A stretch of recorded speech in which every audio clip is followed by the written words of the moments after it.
আমি একজন মালয়েশিয়ার প্রবাসী।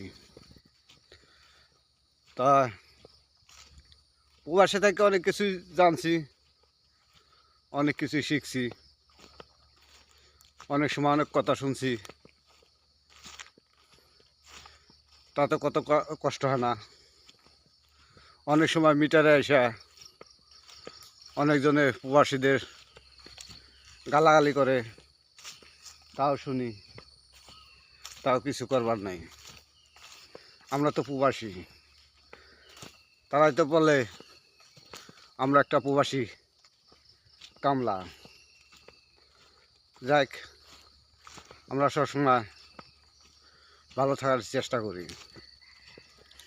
অনেক সময় অনেকজনে অনেকটা কারণে একটা কথা ভুল করে, তাও অনেকজনে আমাকে কামলা বলে পরিচয় দেয়। তাতে আমাদের কোনো দুঃখ নাই, আমরা তো একটা কামলা। তো পরিবারও অনেক সময় নিজেরও ঠকায়, পরিবারে ঠকায়। আমারও যতদিন আমরা প্রবাসে থাকি ততদিন আমরা ভালোই থাকি। প্রবাসে করে যখন আমরা দেশের বাড়ি যাই তখন অনেকজন অনেক কথা বলে।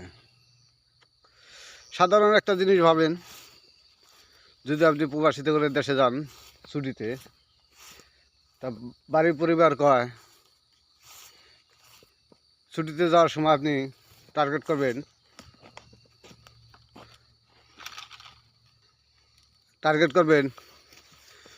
বাড়িতে বলবেন আমি একবার আইছি। কিছুদিন যতদিন আপনার কাছে আপনি এয়ারপোর্টে টাকা ভাঙাই নিয়ে যাবেন, আপনার কাছে যতদিন টাকা আছে ততদিন আপনি প্রবাসী ভালো। যখন আপনি টাকা ফোরা দেব, বাপের কাছে মায়ের কাছে টাকা চাইবেন, কি ভাইয়ের কাছে টাকা চাইবেন, তখনই বলবে প্রবাস থেকে কী করছা। এই তো হলো আমার প্রবাসী।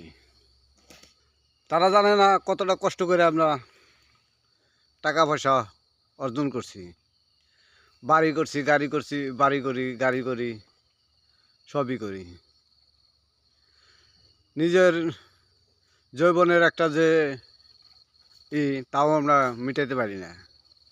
বয়স যায় প্রবাস থাকতে থাকতে, বিয়ে করে আসি, দিতে পারি না ফ্যামিলির সময়।